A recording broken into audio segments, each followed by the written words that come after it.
Sulla strada statale 115 Sciacca Ribera perdono la vita due sposini americani in viaggio di nozze in Sicilia. Cerimonia oggi all'Istituto Gallo Sciascia per la messa a dimora della talea dell'albero di Giovanni Falcone. Il Mediterraneo al centro dell'Europa, questo è il tema dell'incontro che si è svolto ieri ad Agrigento con l'europarlamentare Giuseppe Lupo.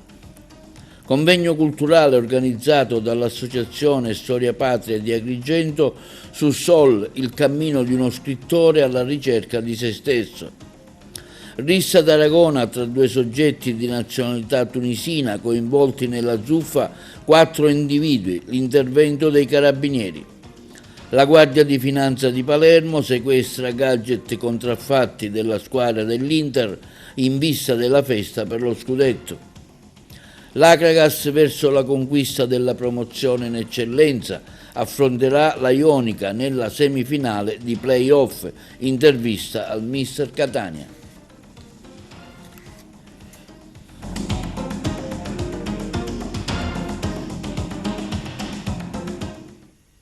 Buongiorno, benvenuti con un nuovo appuntamento di TV Notizie di oggi, venerdì 15 maggio. Drammatico incidente stradale. Nella strada statale 115 tra Sciacca e Ribera perdono la vita due giovani sposini americani in viaggio di nozze in Sicilia. Ce ne parla la collega Margherita Trupiano. Tragedia sulle strade dell'Agrigentino ieri. Hanno perso la vita Elizabeth Graham e Luke Alan Leonberger, 25 anni entrambi. Erano sposini in viaggio di nozze. Il loro tour li aveva portati da Venezia, poi a Palermo. Stavano percorrendo la strada che porta verso Sciacca quando, per cause da accertare, si è verificata la drammatica interruzione e l'impatto mortale allo svincolo di San Giorgio, in territorio di Sciacca. Erano passate da poco le 15:30 quando la moto, una Kimco Agility 125 sulla quale viaggiavano i due turisti americani, si è scontrata con un Audi Q5 che si è ribaltata sul terreno attiguo alla carreggiata.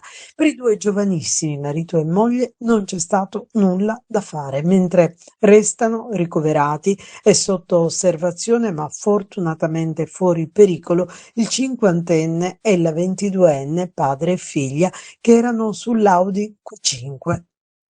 E si è svolta stamani all'Istituto Gallo Sciascia di Agrigento la cerimonia di messa a dimora della talea dell'albero di Giovanni Falcone. Le interviste.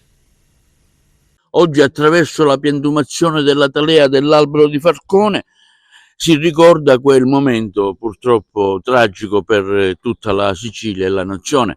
Con questo evento, la piantumazione della talea e la partecipazione delle forze dell'ordine e del provveditorato.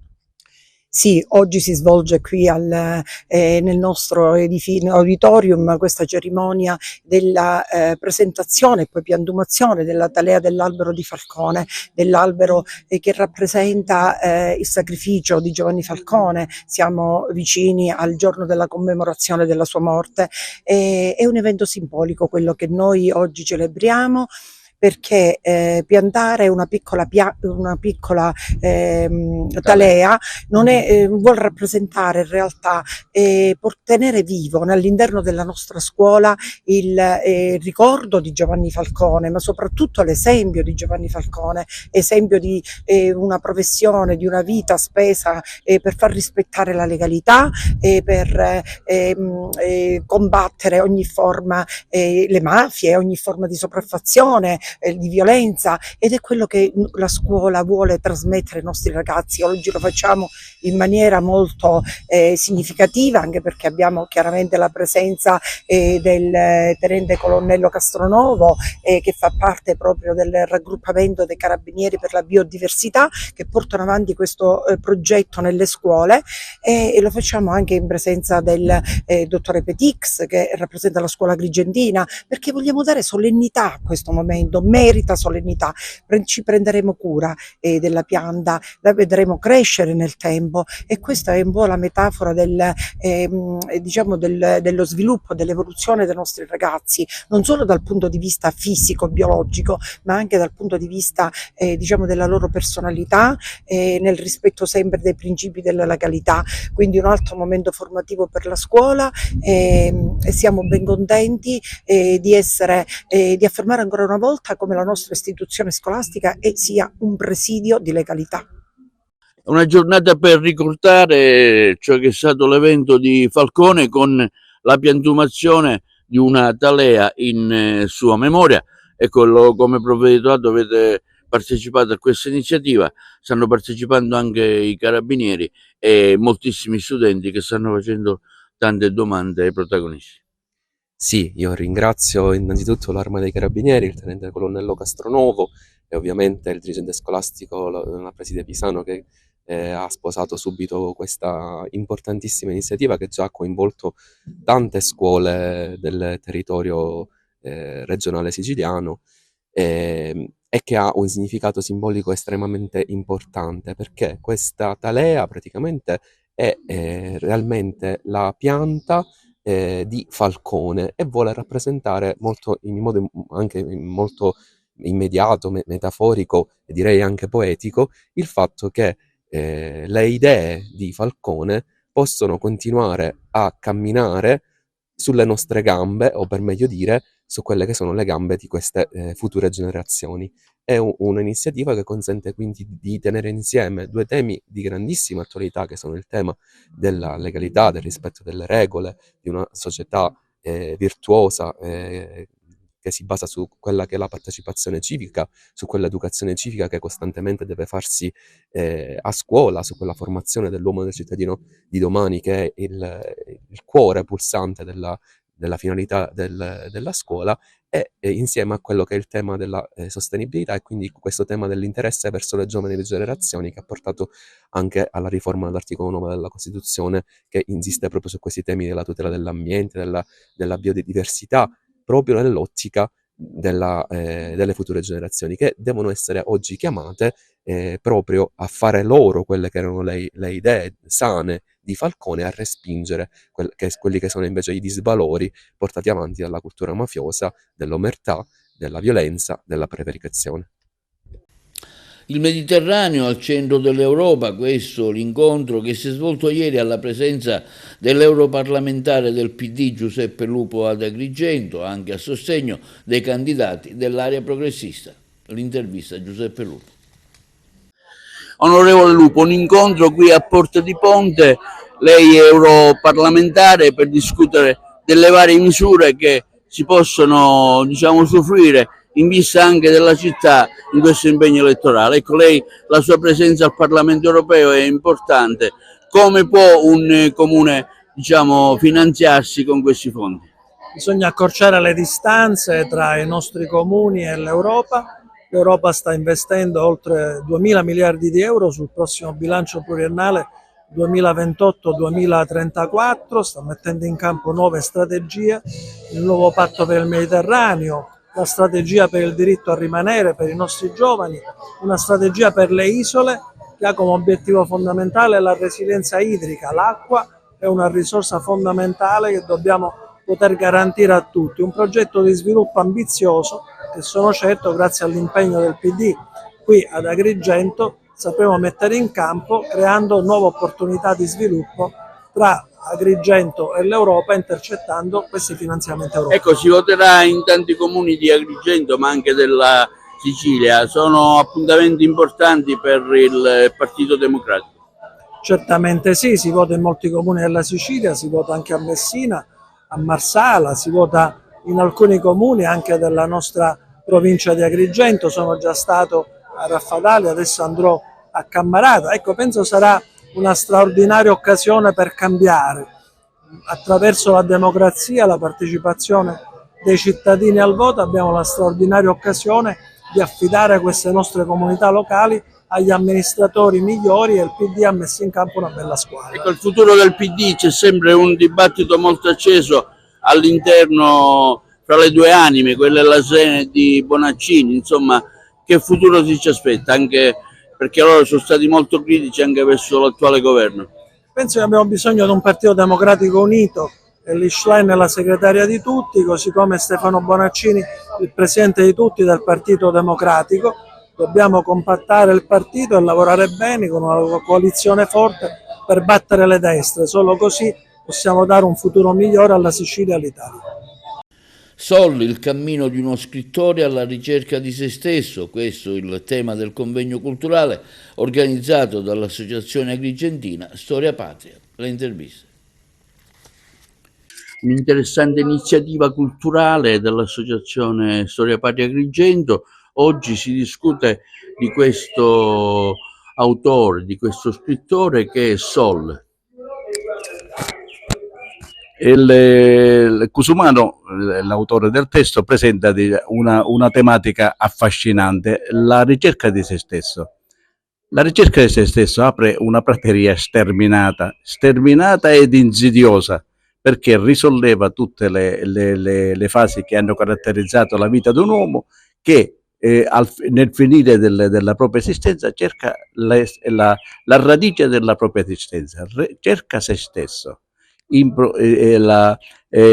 Improbabile, diciamo, la buona riuscita di questa intrapresa, perché chiaramente grandi scrittori tipo James Joyce con l'Ulisse o Aspettando Godot o Alla ricerca del tempo perduto o Hermann Hesse con Siddhartha hanno cercato nella sterminata ipotesi, nelle sterminate sfaccettatura della propria vita di cercare di trovare il senso della propria vita, il senso della propria esistenza, il senso della propria origine.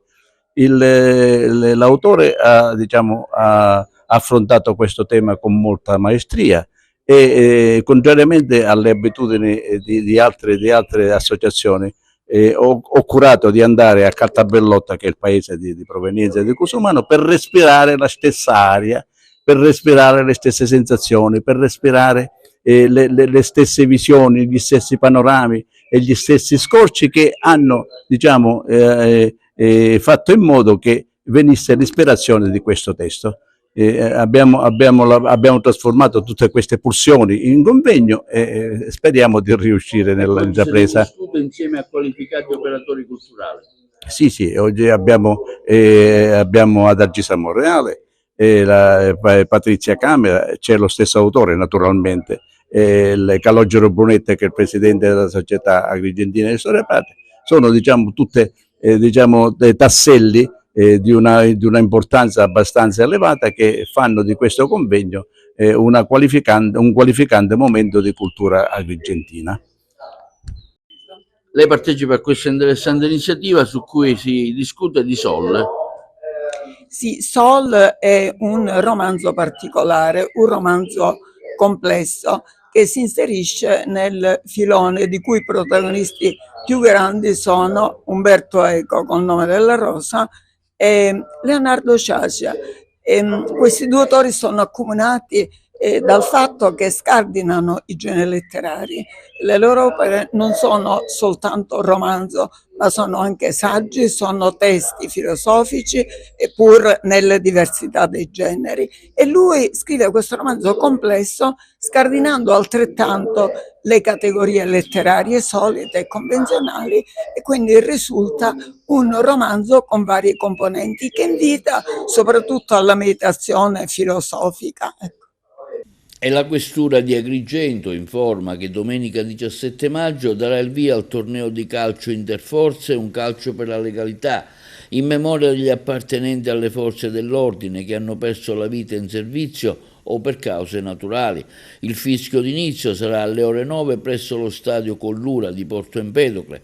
A sfidarsi saranno le squadre della Polizia di Stato, dei Carabinieri, della Guardia di Finanza e della Polizia Penitenziaria. Le partite di calcio a 11 avranno una durata di 30 minuti. Al termine del torneo saranno premiate le 4 squadre vincitrici, il miglior portiere e il miglior giocatore del torneo. L'ingresso è gratuito. 2 giovani sono stati denunciati per il parapiglia scoppiato nella serata di lunedì ad Aragona. I carabinieri della locale stazione hanno identificato e deferito in stato di libertà alla Procura della Repubblica di Agrigento 2 soggetti di nazionalità tunisina di 20 e 26 anni per i reati di rissa e lesioni personali, almeno 3 o 4 le persone coinvolte nella zuffa, con gli altri partecipanti che sono in via di identificazione. Il ventenne è stato trasportato all'ospedale di Agrigento dove i medici gli hanno riscontrato una ferita compatibile con un'arma da taglio al fianco destro, con una prognosi di 15 giorni. Il 26enne invece ha riportato un taglio al volto ed è stato medicato dalla guardia medica del paese. Per lui la prognosi è di 10 giorni, non sono ancora chiari i motivi della rissa. I protagonisti hanno utilizzato anche cocci di vetro, spranghe e coltelli. L'attività investigativa dei carabinieri è ancora in corso. Ha realizzato dei fotomontaggi utilizzando i volti di più donne di Canicattì, applicando le foto di ragazze nude, inequivocabili atteggiamenti di natura sessuale, li ha diffusi sui social. I giudici della Corte di Appello di Palermo hanno ridotto a 10 mesi di reclusione la condanna nei confronti di un uomo di 60 anni di Canicattì, accusato di diffamazione aggravata a mezzo social. Ha accolto il ricorso del legale difensore, l'avvocato Angelo Asaro, caduta invece l'imputazione per il revenge porn sostenuta in un primo momento dal pubblico ministero. L'imputato era stato condannato in primo grado a 2 anni e 8 mesi. Secondo l'accusa aveva pubblicato sul web fotomontaggi di donne con corpi nudi ai quali applicava volte di sue conoscenze. L'uomo era finito agli arresti domiciliari. Il canicattinese artigiano, dopo aver effettuato degli interventi lavorativi a casa delle stesse donne, successivamente passava alle avance chiedendo alle vittime di uscire con lui. Al loro rifiuto scattava la vendetta. 4 in totale le donne di Canicattì che hanno portato l'uomo a processo. E la Guardia di Finanza di Palermo sequestra migliaia di gadget contraffatti dell'Inter destinati ai festeggiamenti dello scudetto. Il servizio. I finanzieri del Comando Provinciale di Palermo, nel corso di un'attività di monitoraggio dal web e dei principali social network finalizzata al contrasto della contraffazione online, hanno individuato un'attività commerciale di Termini Imerese operante nel settore pubblicitario che promuoveva la vendita di prodotti recanti abusivamente i loghi di squadre calcistiche di Serie A. L'attività di approfondimento condotta dal gruppo della Guardia di Finanza di Termini Imerese su delega della Procura della Repubblica hanno consentito di eseguire una perquisizione presso la sede della ditta, nel corso della quale sono stati sequestrati una termopressa utilizzata per la realizzazione dei prodotti e numerosi articoli contraffatti costituiti prevalentemente da bandiere, magliette, termoadesivi riportanti soprattutto lo stemma dell'Inter, oltre a ulteriori gadget riferiti ad altre squadre. Il materiale rinvenuto, composto da capi di abbigliamento, accessori e articoli celebrativi non originali, sarebbe stato destinato alla vendita in occasione della fase conclusiva del campionato e dei festeggiamenti legati al titolo vinto dal club Inter. Sarà inoltre richiesta l'adozione di un provvedimento di oscuramento del sito internet e dei profili social utilizzati per pubblicizzare e commercializzare la merce contraffatta. L'operazione si inserisce nel più ampio dispositivo di contrasto alla contraffazione e commercializzazione di prodotti non originali, fenomeni che purtroppo recano danni all'economia legale, alterando le regole della concorrenza e ledono i diritti dei consumatori e dei titolari dei marchi. Bottiglie con benzina e una richiesta di denaro davanti ad alcuni lidi balneari presso l'isola delle Femmine. Non si fermano le richieste estorsive. Ce ne parlano i colleghi di Palermo. Non si fermano gli episodi di intimidazione in provincia di Palermo. Stamattina in alcuni lidi balneari di Isola delle Femmine, bottiglie di benzina e un biglietto di carta con una richiesta di denaro. Una situazione sempre più preoccupante che attraversa interi pezzi della città di Palermo e adesso si espande anche in provincia. Da Sferacavallo a Tommaso Natale, dallo Zen a Isola delle Femmine dilagano le richieste estorsive. Ieri mattina polizia e carabinieri a caccia di armi e droga allo Zen di Palermo, un'operazione che ha coinvolto oltre 100 esponenti delle forze dell'ordine, con l'impiego di diversi reparti specializzati e l'ausilio dei vigili del fuoco, posti di blocco a cinturare l'intero quartiere e numerose perquisizioni all'interno dei padiglioni allo Zen 2, ma al momento non sono state trovate le armi che probabilmente le forze dell'ordine si aspettavano di sequestrare, i fucili d'assalto AK-47 utilizzati durante le incursioni contro vetrine e autorimesse tra Sferracavallo e zone limitrofe. Una situazione che ha visto la ferma risposta dello Stato. 2 giorni fa Massimo Mariani, prefetto di Palermo, durante la riunione per l'ordine e la sicurezza, ha dichiarato Sferracavallo zona rossa e ha annunciato controlli costanti e pressanti per ciò che concerne lo Zen. L'operazione di ieri si è conclusa con centinaia di controlli ad automobilisti, un arresto per droga, ma si continuano a cercare le armi e i responsabili dei fatti di cronaca che hanno segnato negli ultimi mesi l'intera città. A Barcellona Pozzo di Gotto fa stalking nei confronti di una collega di lavoro e viene arrestato un uomo di 44 anni. Ce ne parlano i colleghi di Messina.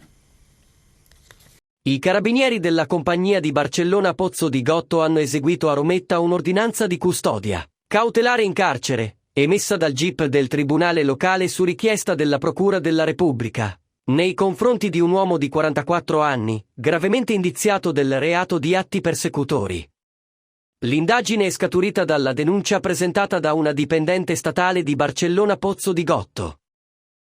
Secondo quanto ricostruito dagli investigatori, i fatti sarebbero iniziati alla fine dello scorso marzo, dopo che la donna aveva deciso di non intraprendere una relazione sentimentale stabile con l'indagato, suo collega di lavoro, al termine di una breve frequentazione. Il rifiuto avrebbe provocato nell'uomo una forte gelosia, sfociata, secondo l'accusa, in comportamenti molesti e intimidatori. Il 44enne avrebbe infatti instaurato, secondo l'accusa, un clima di costante pressione psicologica, sottoponendo la vittima a un controllo ossessivo fatto di telefonate e messaggi continui, appostamenti sotto casa, pedinamenti e minacce di ritorsioni fisiche rivolte anche ai familiari della donna. Il quadro indiziario si sarebbe ulteriormente aggravato con il ritrovamento di un dispositivo GPS che l'uomo avrebbe installato di nascosto sull'auto della vittima. L'indagato avrebbe inoltre inviato alla donna screenshot dettagliati dei suoi spostamenti quotidiani, nel tentativo di dimostrare il controllo esercitato sulla sua vita privata. Tra gli episodi contestati figurano anche minacce di suicidio e l'ipotesi di false denunce, comportamenti ritenuti finalizzati a condizionare psicologicamente la donna. Alla luce della gravità e della reiterazione delle condotte contestate, nonché del rischio di reiterazione del reato, il GIP ha disposto la custodia cautelare in carcere. L'uomo si trova ora detenuto presso il carcere di Barcellona Pozzo di Gotto. Si precisa che per l'indagato vale il principio di non colpevolezza fino ad eventuale sentenza definitiva di condanna. E in occasione della ricorrenza della Madonna di Fatima, celebrata il 13 maggio scorso, i reparti di pediatria e neonatologia del presidio ospedaliero Barone Lombardo di Canicattì hanno accolto l'effigie della Madonnina, simbolo di speranza, conforto e protezione per i piccoli pazienti e le loro famiglie. La cerimonia si è svolta alla presenza del direttore sanitario facente funzioni del presidio ospedaliero Salvatore Frenda, che ha portato anche i saluti della direzione strategica dell'ASP e ha coinvolto operatori sanitari, rappresentanti delle istituzioni e membri della comunità locale. La statua della Madonna è stata donata dalla tenenza della Guardia di Finanza di Canicattì, rappresentata dal comandante tenente Salvatore Occipinti, nei reparti diretti dalla dottoressa Carmelina Casà e dal dottore Angelo Savarino. L'installazione dell'effigie è stata resa possibile grazie alla collaborazione di numerosi partecipanti. Nel corso della cerimonia è stato anche rivolto un ringraziamento particolare a Don Enzo Sazio per il supporto spirituale e la collaborazione nella scelta dell'effigie. Consegnati ufficialmente dalla Sovrintendenza i lavori alla parrocchia Maria Santissima delle Grazie di Villa Grazia di Palermo, il cantiere servirà a mettere in sicurezza e restaurare lo storico edificio. La consegna è prevista per il novembre del 2026. I colleghi di Palermo. Cosa rappresenta la consegna di questi lavori per il quartiere Villa Grazia? La chiesa, la parrocchia di Villa Grazia è il centro di tutte le attività della borgata di Villa Grazia. Avere il campanile chiuso, non funzionante e parte della canonica inibita è stata una grande limitazione per la parrocchia, ma per tutta la borgata. Quindi la consegna oggi di questi lavori è un punto di arrivo importante, frutto di un lavoro che i consiglieri della circoscrizione, Marcianò e Siracusa, mi hanno più volte sollecitato, e per questo ringrazio la sovrintendente e la sovrintendenza tutta per aver voluto intercettare quelli che sono i fondi che il Ministero mette a disposizione delle sovrintendenze per poter intervenire in questi casi. Far tornare a funzionare il campanile e gli spazi legati alla canonica è un segnale di grandissima importanza. Far ritornare a suonare quel campanile dà il senso di una comunità che torna ad avere il suo luogo di aggregazione. Il campanile ha un problema strutturale, diverse volte i vigili del fuoco sono intervenuti. Considerando anche la pericolosità, la chiesa rischiava anche di essere chiusa, quindi finalmente, grazie anche alla sovrintendente e all'onorevole Ferrara, insomma, si stanno avviando questi lavori, inizieranno a breve, quindi si avrà appunto un lavoro definitivo per la messa in sicurezza, per il ripristino e anche per il ripristino di alcune parti del tetto della parrocchia. Le campane non funzionano da circa 10 anni, da 7 anni viviamo questi disagi, anche la paura di non avere la nostra parrocchia, l'unica parrocchia della zona, per noi era motivo di grande disagio. Per noi è importante perché in effetti Villa Grazia non ha molti luoghi di aggregazione, quindi siccome siamo tutti cresciuti all'ombra del campanile è proprio la denominazione adatta, perché siamo molto legati a questa realtà parrocchiale. E abbiamo da tanti anni sofferto questa carenza, anche perché è strutturale, sia per l'incolumità e anche perché il richiamo delle campane per noi rappresentava un aspetto religioso, perché ora la borgata si estende territorialmente e quindi eravamo abituati a quel suono, insomma, delle campane che ci richiamava alla dimensione religiosa. I lavori prevedono la sistemazione e la copertura della canonica dove alloggiano i preti, i parroci, poi la sistemazione della navata all'interno della chiesa e il ripristino del campanile. I lavori inizieranno a breve e dovrebbero durare 6 mesi. Dopo tanti anni ridaremo veramente ai cittadini di Villa Grazia la parrocchia, ma soprattutto il campanile suonerà nuovamente le sue campane e farà sentire a tutta la borgata le campane della nostra chiesa. Oggi abbiamo messo fine ad un disagio creato da tantissimi anni, come detto poco fa. Linea alla regia per la pubblicità. La cantante Annalisa incanta la città di Messina nel corso della sua esibizione. I colleghi di Messina.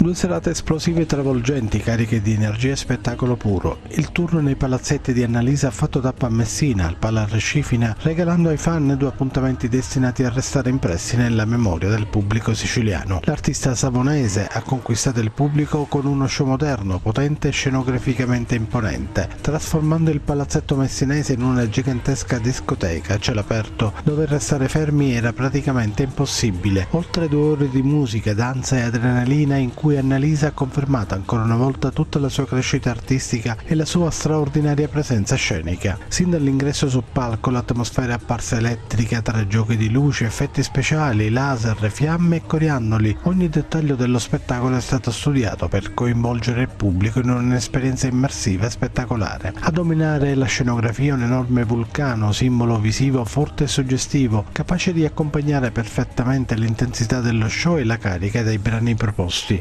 Annalisa si è mostrata in grande forma, alternando continui cambi d'abito e coreografie sensuali e coinvolgenti, accompagnata sul palco da 3 musicisti e ben 14 ballerini. Uno spettacolo ritmato e dinamico costruito su una perfetta fusione tra musica pop, elettronica e dance, che ha infiammato il pubblico del Palarascifine dall'inizio alla fine. Non sono mancati i grandi successi che negli ultimi anni hanno consacrato l'artista come una delle protagoniste assolute del panorama musicale italiano. Il pubblico ha cantato in coro ogni brano, creando un'atmosfera di grande partecipazione ed entusiasmo. Dai momenti più energici a quelli più emozionanti, Annalisa ha saputo mantenere costante il contatto con i fan, dimostrando grande empatia e padronanza del palco. Applausi, cori e telefoni accesi hanno accompagnato ogni momento della serata, trasformando il concerto in una festa collettiva. Le 2 date messinesi hanno confermato il grande seguito dell'artista anche in Sicilia e il forte legame instaurato con il suo pubblico. Uno show completo sotto ogni punto di vista: musica, spettacolo, scenografia e intrattenimento si sono fusi in un concerto di altissimo livello, capace di lasciare il segno e di entusiasmare migliaia di spettatori. Con la tappa di Messina, Annalisa conferma il successo di un tour che continua a registrare numeri importanti e a conquistare i palazzetti in tutta Italia.